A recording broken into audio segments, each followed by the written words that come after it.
Welcome to Chaos Orchestra, episode number 7, Knowledge Graphs versus Fake News. We live in a reality where anyone can create a piece of information and instantly share it with the entire world. And it sounds like it's a first step in the right direction towards knowledge democratization and collective intelligence. And we might be on the right path, but right now it almost seems like we're in a stage of poorly orchestrated chaos that is characterized by things like filter bubbles that create these digital echo chambers and fake news that travels 6 times faster in social networks. And while some of these things may be simply a result of human behavior, others are the outcome of algorithms minimizing loss functions based on, for example, how much time we spend on social networks or how we react to certain news or events. These algorithms not only analyze how we react to certain information, but they also learn about how we build our personal trust chains and how these may be influenced. Now, since search engines and social networks are already using knowledge graphs and machine learning algorithms to handle information flows, could we deal with fake news in a similar way? Can we make information flows fully transparent and trustworthy without the need of having central authorities who define what's true and what's not? We're going to discuss this matter with Daniel Schwabe, former informatics professor at the University of Rio, focusing his research on trust and information disorder in social networks and the role of knowledge graphs in it. How do you define truth? Yeah, so actually defining truth is a complicated matter. It's been the subject of studies for ages. And in the current scenario of the web and the internet and dissemination of information, I don't think that a definition of absolute truth is even relevant. Because ultimately, we are looking at how people receive information and decide to act based on that information. So for those people, whatever that information is accepted, or whichever information is accepted, and they're willing to act on that, for them it's true. Even if I don't agree with it, if I can verify it, if I can't observe it, for them it's true. And for example, some people believe that Earth is flat. In spite of a number of evidences that were collected for these people, the Earth is flat. And some are even willing to die for that. So in that respect, from their point of view, it is true, right? So what happens is sometimes I feel that when we talk about these phenomena online of fake news, which is already a overloaded term, which has been sort of evolved into misinformation and disinformation, misinformation being just information that doesn't fit a certain consensus about its correctness, but we should keep in mind that it's always relative to some community that decides that what is correct. And disinformation is when there is a malicious intent. So in creating misinformation towards some detrimental actions or effects with regards to people's behavior, right? And in any of those cases, often the discussion that we find online is cast in terms of an implicit truth, something that some groups are trying to establish, and often try to convince others that what they believe in is actually not true. So ultimately, they shouldn't believe it. And ultimately, they shouldn't base their actions on that information. So I think that it's more accurate, without getting into the more philosophical questions about truth. It's more practical in that sense to look at truth as simply any set of claims that some community is willing to act on. They agree on that and they're willing to act on. For that community, those claims are true. Is it more important to establish trust and information for specific groups of people or communities than to actually define central truth? The notion of truth, as I proposed, for someone to act based on that means that that person has to accept a set of claims as true, which is in essence, they believe in it. And how do you come to believe on something, right? So the first approximation is based on the old saying, seeing is believing, right? Or we can generalize that, experiencing is believing. So somehow you experience some phenomena, which could be observed, hear, whatever. And because you trust your senses, which, by the way, we shouldn't always, right? But let's assume that we trust what we see. And then for us, that is true. So you don't need any explanation or anything. You just take it as it is and you accept that it's true, right? So that's one first source of beliefs. And those things are formed over a lifetime based on repeated observations, which get somehow assimilated into our brains. There's even some research on neurological behavior of the brain that shows at least some regions of the brain which are responsible for beliefs that get activated, and they show how these regions get reinforced or activated with repeated experiences towards the same set of observations. Okay, another source of truth is by social norms, right? So if I belong to a community, and to belong to that community, I must accept a certain number of rules. For example, that whatever notary public says about a birth date for at least legal matters or community-related matters, whatever that agent says about that claim is true. And you notice that that may not be the actual date that I was born. And we know of many situations where people were registered with a different birth date than they actually were born. But for all intents and purposes and for actions, what counts is that date. And so there's a pact in a community to say, well, okay, we'll agree to that because we need to agree on certain common things to function as a community. And I'm saying community as a general terms for either a small group or a whole society or nation, right?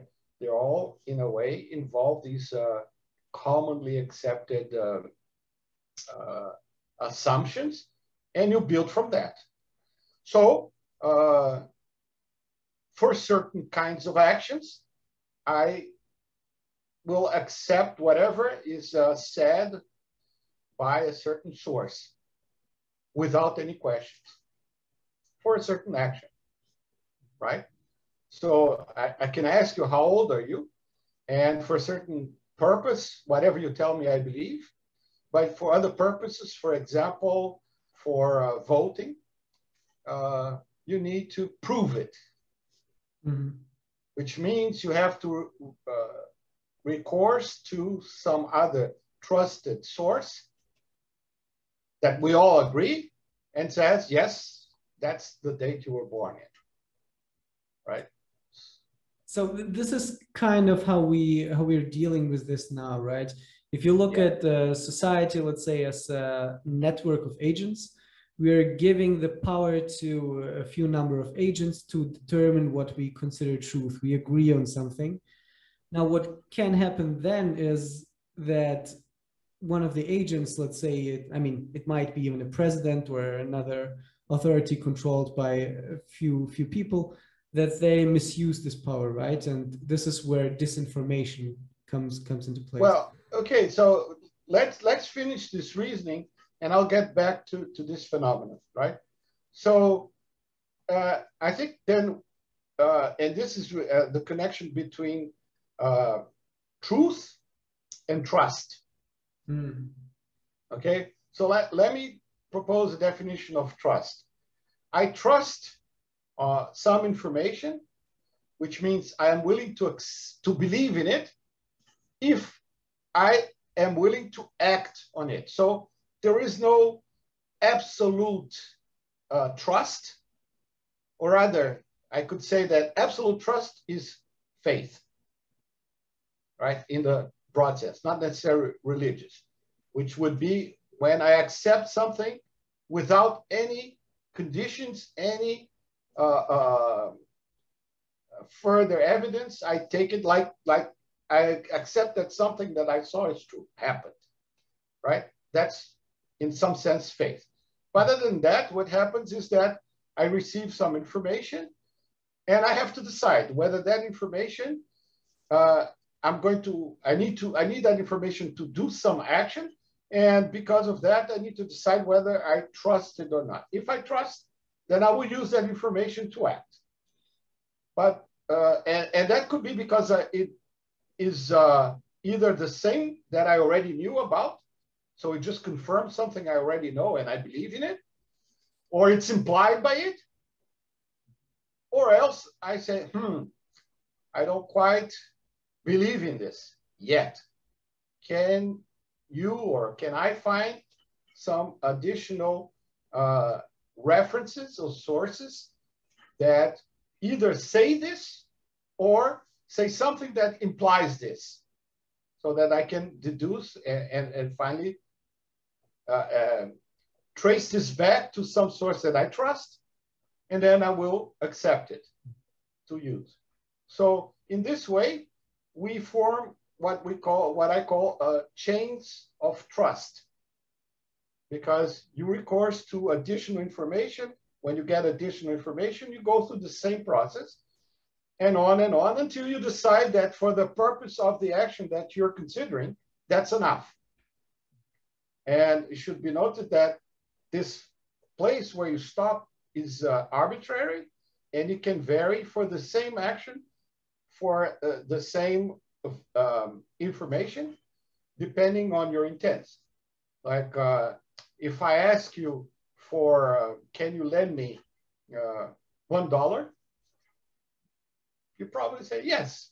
Why? Because if I don't pay you back, who cares? It's not a big deal, right? But if I ask you, can you lend me $1 million or maybe $100?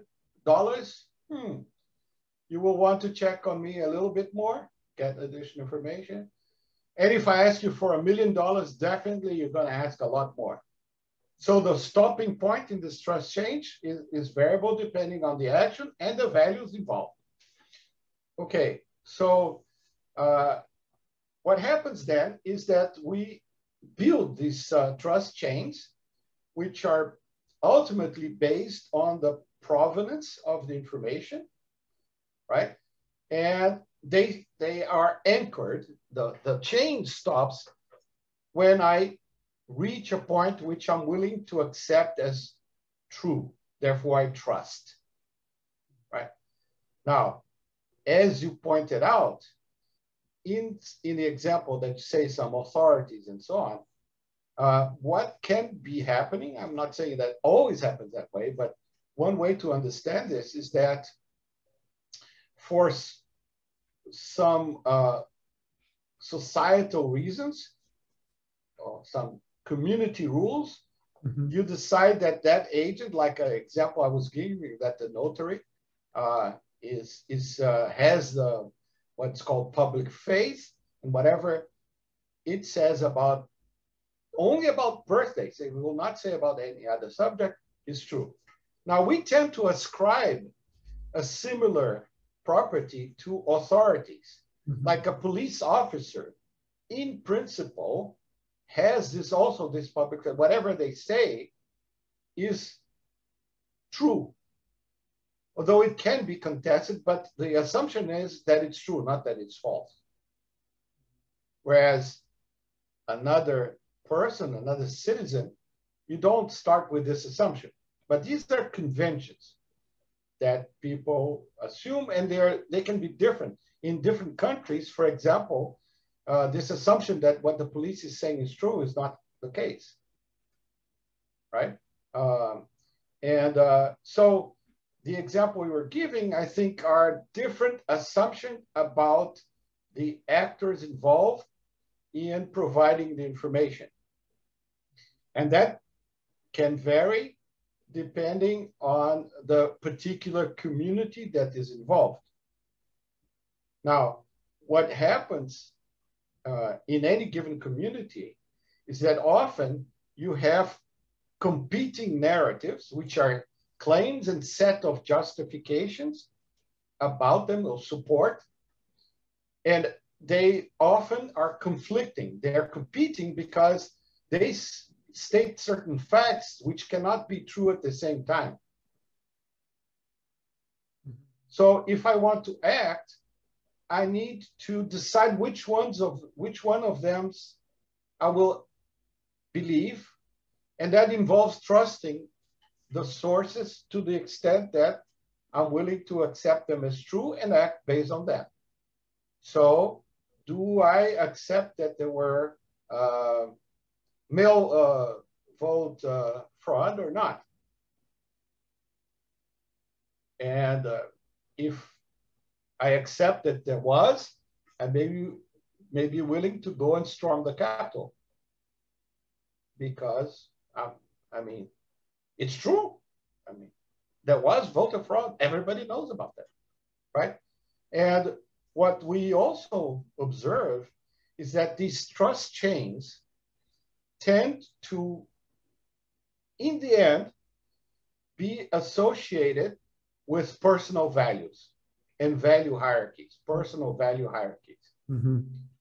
So that also would explain why, if some trust chain ends up in requiring you to accept as true something which is against some of your basic values, you will reject that narrative because that requires you to change something that is fundamental to you.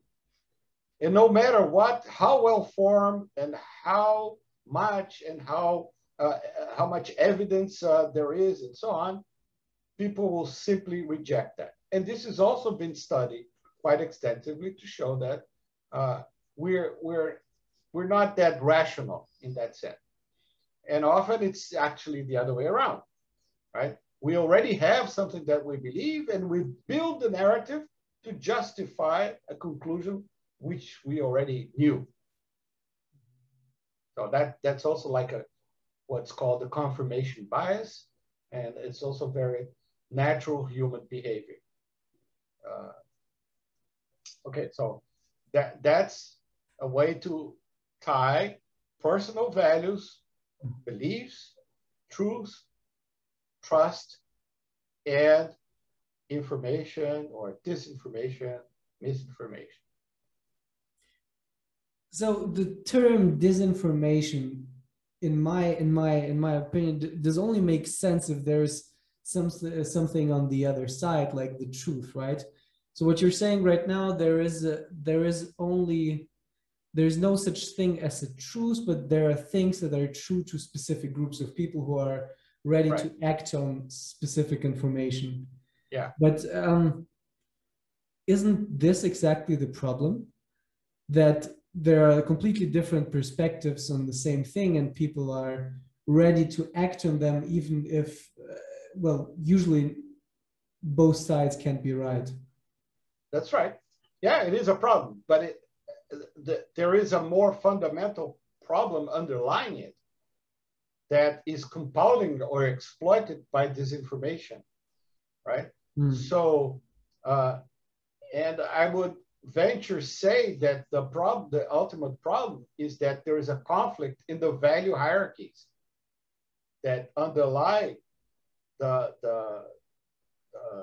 constitution of these communities.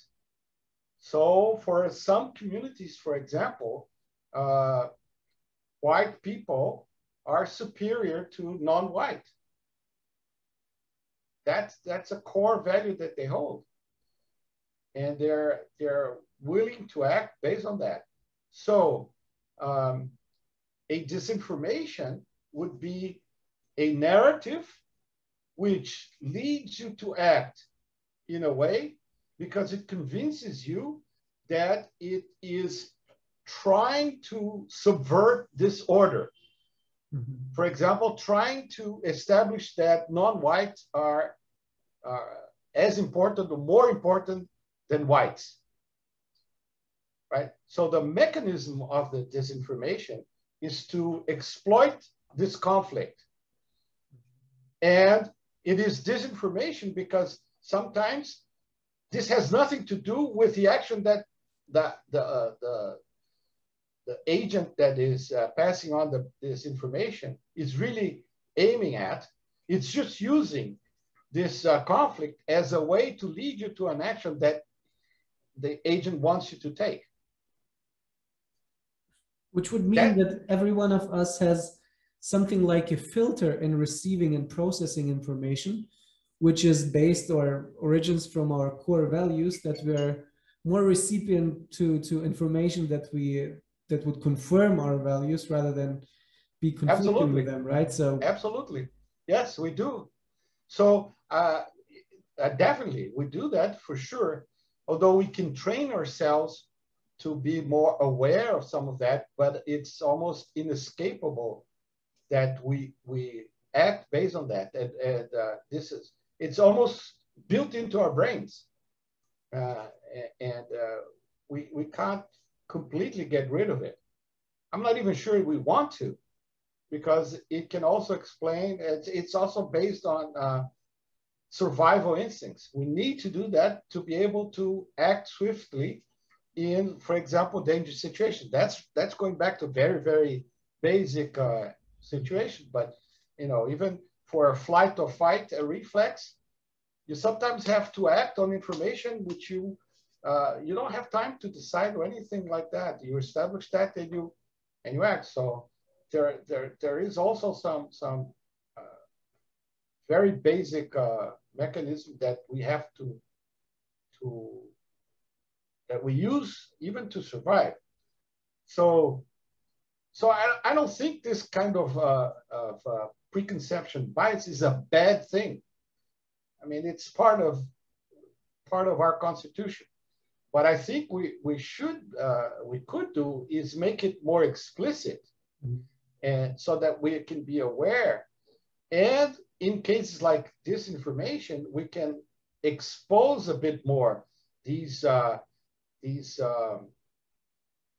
incoherent connections between the narrative and the action that is being proposed,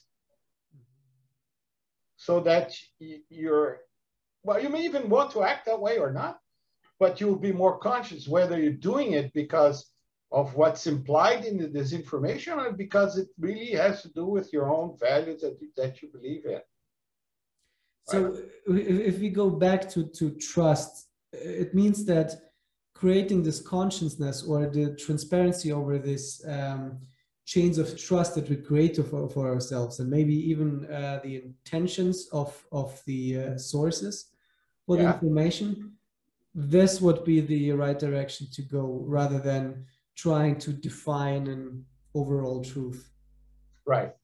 I think we should raise the level of discourse and information to make those things more evident. And for example, you could say, well, this source has defended these values previously, so this argument or this thing is better justified by these values. So that if you read it, you may even decide, okay, yeah, that's me. I agree with that. And then there's not going to be anything that somebody else sharing other kinds of values is going to be able to do to change your mind, right? Those would be like the extreme cases, which require a different kind of action, and it's not just based on information, right? Then it would be necessary to have actual interaction between the persons at a very deep level in order to eventually possibly come to a common ground. I don't believe that we can always reach this kind of understanding. It's like a utopia, right? There will always be some level of disagreement, but at least we can hope to have a common level that allows us to live in peace, sharing resources in a way that let's say, not one side or another has a huge advantage or difference, at least not because of these different values, right? But that would already be a difficult stage to arrive. I think we must work towards that if we believe that we can live in society in a more or less harmonious way. But it's not granted, it's not given, it has to be worked on. And perhaps these mechanisms being more explicit help us avoid some of the noise, right? Or some of the manipulation, deliberate manipulation by malicious actors, which exist, right? And once we do this, I'm sure they will come up with different new mechanisms to achieve their goals. That's part of human nature. And then, so it's like a spiral. We move up in the spiral in terms of levels. And I don't know where we'll end, maybe never. You mentioned a few things that are relevant for establishing trust, right? So one of them was right, making this chains of trust visible and creating transparency and identifying agents with some authorities and in these networks. And yeah, I mean, basically seeing these networks where how and where information is produced, processed, and how it travels through the network. Wouldn't semantic graph technologies be Absolutely to use? Absolutely, yes. Semantic graph technologies could provide more precise representations of many of these aspects so that people could understand what is meant when a piece of data is related to others. So what is the exact nature of that relation? What can you infer from it? And what you cannot infer from it, and so on. This is better captured using semantic graph technologies for sure. And also, we could leverage standards to do that, shared vocabularies and ontologies that help agreement between participants in this information universe to compare or to process information that comes from different sources. And you need to at least build, as you pointed out, these trust chains and so on. But you want to be sure that you're building it in a reliable way, let's call it that way. And eventually being able to compare that with some that was obtained from a different source, but you're comparing apples to apples, let's say. You would need something to be able to quantify the trustworthiness of an information, right? And to make it also transparent. Yeah, that's a good point that you raised, which is the notion of trustworthiness versus trust, right? Trust, as I proposed, is relying on information to act. Now, trustworthiness is some measure of information that I have that I must process to reach a trust. Trust the way I said, is binary. Either you trust, you don't trust because you act, or you can't half act. But to get there, I may want to collect evidence, like we were saying. You know, how do I form a belief? I will collect evidence, which can, at a certain point, lead me to say, yeah, okay, I've seen enough. I'm willing to believe that. So these networks could provide a support for some trust models. That's I think, still an open research question. What's a good trustworthiness model? Right, so it's a different of trust model and model of trust. Right, so the trust model here would be ways to combine these evidence and reach some decision about trust. And I think it must include many factors, because we should not forget that we're always talking about, anything we're talking about is always relative to some considered action. I don't think it makes much sense to talk about absolute trust. It only manifests itself when you must act. So in this set of input parameters to a trustworthiness model, you would include things like cost and risk, which is classical, like in the example I was giving you about lending money, right? So the risk of losing that money will drive my degree of trustworthiness or requirement of trustworthiness in order to execute the lending action. Right? So in the example, if I'm asking for $1, your requirement must be much lower than if I'm asking for $1 million, right? Which is driven by the risk of me not doing the action which is expected, which is to pay it back. So what do you think, how well are search engines like Google and encyclopedias like Wikipedia and maybe some social networks are dealing with disinformation right now, and what strategies, and I mean, most of them are already using semantic graph technologies and knowledge graphs for this. Well, I really can't tell how Google uses it. I don't think anybody knows, because we know that they use knowledge graphs as their underlying information, but I don't know how they use that information in doing the ranking. Used to be page rank and that kind of stuff, which is more like a syntactic measure based on the graph structure.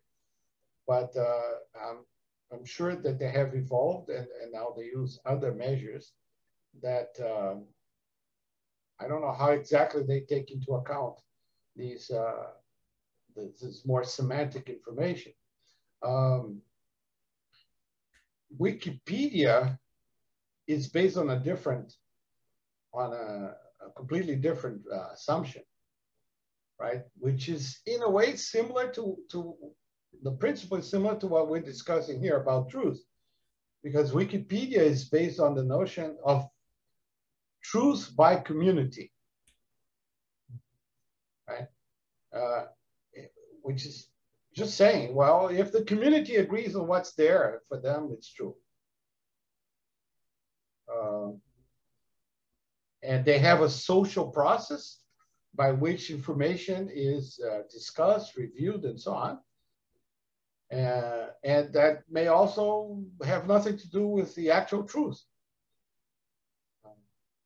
whatever that is, right? Same thing for Wikidata, which is based on crowdsourcing information. Now, what's I think interesting about Wikidata is that it outright says we don't represent the truth. We represent claims by some agents about some certain facts. And then you can have in Wikipedia competing claims that you as a user must decide on which ones, if they are conflicting, you can decide whether which ones you're going to act. And they provide almost all of the information you would need to make that decision. The only one that I think is still missing is the provenance information for the statements that are part of Wikipedia. So you have a statement, you can provide references to support the truthfulness of that statement, but you cannot determine in Wikidata, the Wikidata database has this information, but it's not Wikidata explicitly, who is the author of a given statement. So in Wikidata parlance, you should have a Q node, which is the author of a statement. And that Q node would stand for an agent, could be a person, could be a bot. And you should be able to infer whatever you want from that provenance, but you cannot do that just with Wikidata yet. Well, I mean, there are a number of reasons why they don't want to do that, including, for example, issues of even safety and privacy and so on. In some cases, being an author of a certain piece of data can even become dangerous physically. Okay, so let's say if you learn something from Wikidata, as far as I know, they also have a set of rules, partly expressed as shackle shapes that basically determine at least some well-formatedness. Mm-hmm. So well-formatedness of yeah, sets exactly. of claims. Exactly. So if you look at, for example, social networks, as this is obviously one of the main sources of information, and this especially disinformation for most of the people. Do you think that this would be the right way to also establish or define some constraints over the information that is spread through these networks, as it has such a high impact, or would it be again very problematic because it would have to be defined by a single authority or whatever?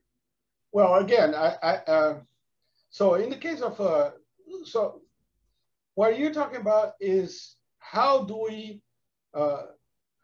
we propose alternative narratives or competing narratives given a set of narratives which some group deems to be incorrect or malicious, or we can say it sounds like you're putting a lot of power into the hands of the community that basically only works as long as a majority agrees on something.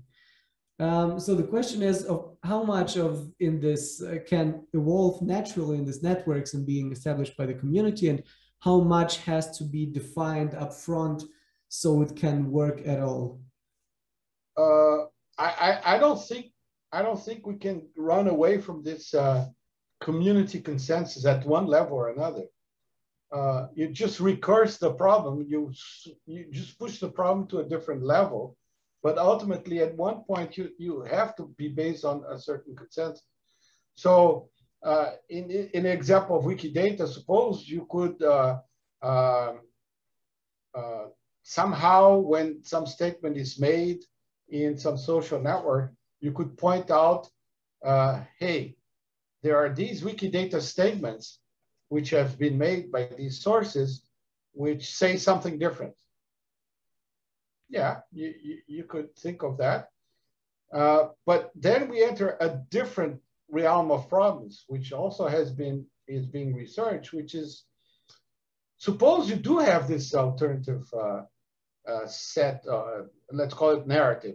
What is the most effective way to include that in a given context so that you will be heard, that it will be considered as an alternative narrative? For example, there have been studies that show when is it a better moment to debunk some statement.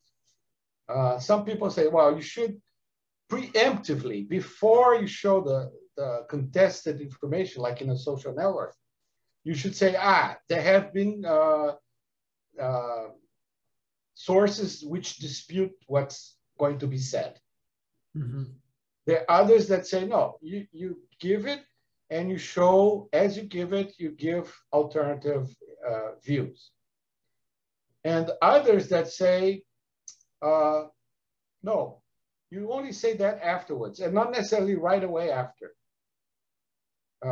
Maybe sometime afterwards, you can show that. And surprisingly enough, there's some research that shows that the last one is the most effective. Mm-hmm. Right, but then, you know, it's another set of issues to deal with, which is how do you communicate this, right? Which goes all the way from a rhetorical structure to the actual surface form. Mm-hmm. So how do you say the same things, but in a way that communicates better to your intended audience? It's a whole set of questions and interesting problems to solve. And this is also related to the actual source of disinformation. For example, we know that messages that appeal to emotions, right, that say certain things based on an emotional appeal, if they appeal to the values that you feel threatened, they have a higher chance of you accepting and even acting upon them. So clearly, if you want to counterpoint, you have to act on a similar level, but you have to be careful not to to oppose those fundamental values, because we know that if you do that, the typical reaction is to reinforce the position. People tend to, if threatened with contradictions to their basic values, they reinforce the belief on those values, instead of considering, maybe I'm wrong, or maybe this could change. Mm. Yeah, that's interesting that despite having a conformist mind that is more recipient to information that is confirmed, that confirms what we already know, fake news or disinformation is shared by a large amount, like 70% or something faster. Yeah, it's a cognitive economy.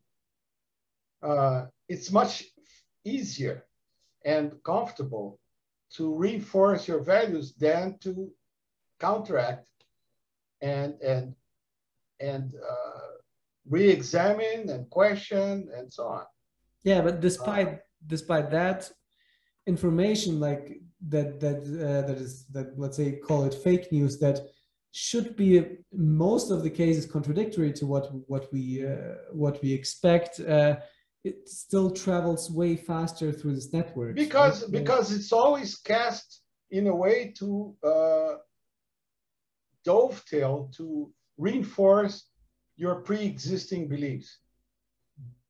And those who are very effective in doing this kind of communication know very well how to tailor the message to appeal to that. Oh yeah, that's a very good point, because what you said before, we're establishing these chains of trust, and they might be different for everyone, and have also, I mean, we're satisfied with different, let's say, trustworthiness of information and so on. But as we decompose this information, right? So you talked about ontologies and knowledge graphs. I mean, basically can decompose and analyze information on a deeper level, which would mean that technology can also help us to manipulate these chains of trust easier, because if I want to make you believe something, I might find out easier what part of the chain you're missing to increase your trustworthiness by time. Well, yeah.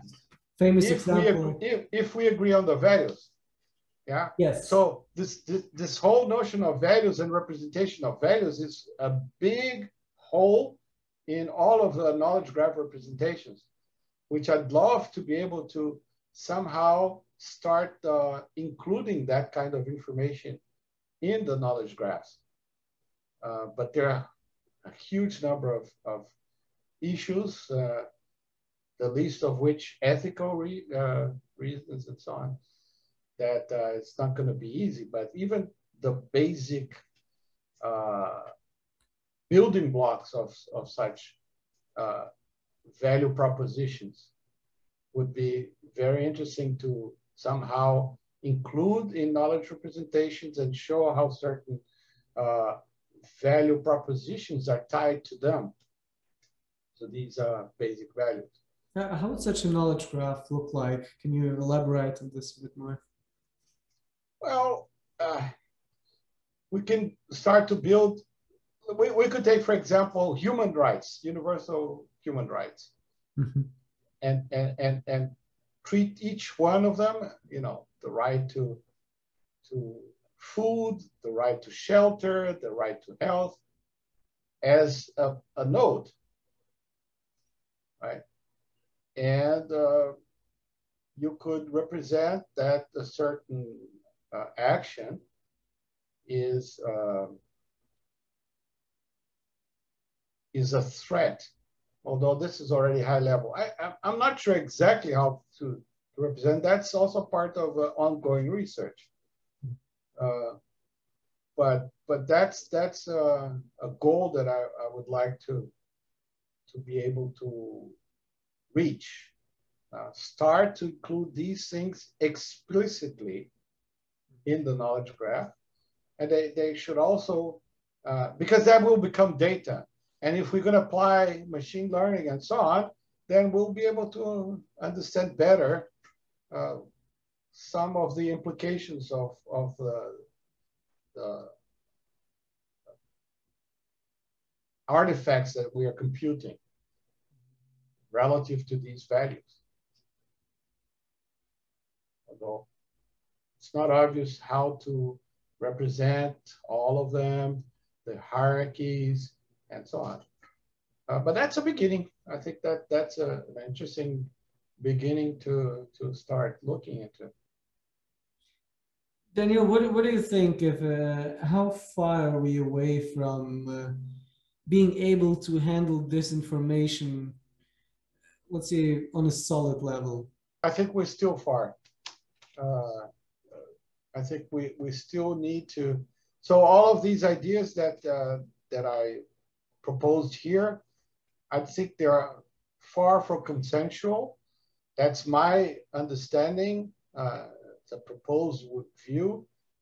I'm sure there will be people who don't agree with all of it or parts of it. But I think this kind of discussion about human values, social consequences, and how these things are represented in data is only begun for the past couple of years, maybe 2 years, to become a serious discussion, an object of both study and development in the technology field. And the idea also that it's not just a technological problem, that this is really a multidisciplinary endeavor that has to involve people from all different kinds of disciplines, and even getting to the point where we can talk to each other and be able to learn and speak, not the same, but we can use each other's knowledge and experience. I mean, each field is only now starting to really take foot. You can see more and more of those efforts where you get, you know, for instance, ethicists in big data, but then you still get the situation like at Google or in Facebook, right? So I see those things as a step forward. It has setbacks. It doesn't go always forward. It steps back occasionally, but I think it's moving in the right direction, but it's only recent. So I think we still have a long ways to go. It seems like formalizing knowledge or news or whatever is spread through these networks and making it transparent it would solve already a big share of the problems, right? And I mean, knowledge graphs and other semantic technologies and things that are developed right now in AI, all this together, and probabilistic graphs and Bayesian networks and so on. I mean, we have the technology not only to manipulate all this information, but also actually to resolve these problems, very similar to what Wikipedia is doing. And I mean, it seems to work. But I don't think Wikipedia solves it actually. So I was even the other day looking at this article where the author was looking at the fact that Wikipedia has its own biases, has its own particular windows to reality, which one must be aware that they are there. For example, how many Black physicists are there in Wikipedia? Or, women anthropologists, or just to pick an example. Because they're community driven, for a lot of people, they are not visible. Because in society, they're not visible. Just to show that they reflects our society. We still have a lot of discrimination and so on. So I don't think that the technology in itself is not going to solve that. It may help in pointing out the holes, the gaps, which can call attention to people, but then it requires another kind of drive from society and people to be willing to address that. And that I don't think that comes from technology. That comes from, well, ultimately from education, or being, well, some kind of education at least. So, but still, I think technology can help a lot, and will help. And we have to also be very, very, we're becoming even more aware of the so-called unintended consequences of things which, that's especially true for like software developers, right? I was one, I'm not anymore, but I was a software developer, and we typically take a set of requirements and we develop the software to satisfy the set of requirements. The problem is that these set of requirements often don't take into account things like, well, what happens if we put this software in a context of a worldwide social network, and you have a million or zillion agents, each individually working like that, but you have the whole network effect, which you don't anticipate. The classical example is this polarization effect from Facebook. Facebook started with just the idea that, well, I'm going to get information to find out who I'm going to go out with on the weekend, which girl I'm going to go and go out with. And eventually it started people publishing things, and you get a lot of things which you cannot humanly hope to consume, right? You get inundated with things that are being posted by all of your contacts. And well, naturally, what can the system do? Well, I'll help you. I'll try to show you the most interesting things which you're going to like. How do I know about that? Well, I look at what you've been preferring to see in the past. And I presume that because of that, you will be interested in things which are somehow related to what you've seen. And then you start in this feedback loop, and you end up with this bubbles, right? And this gets compounded by the community effect, because each one is individually doing that. You get that from anybody who thinks like you, and you are being a big bubble of people who think the same way you do. Now, if you look at the local requirements for the social network of filtering information to make it easier for you, perfectly reasonable. Yeah. you wouldn't question that from a requirements point of view. It's not just the algorithms and the knowledge base and so on to be, they should allow that to happen, they support and make that evident, but there's still the actual behavior of the agents based on that has to happen.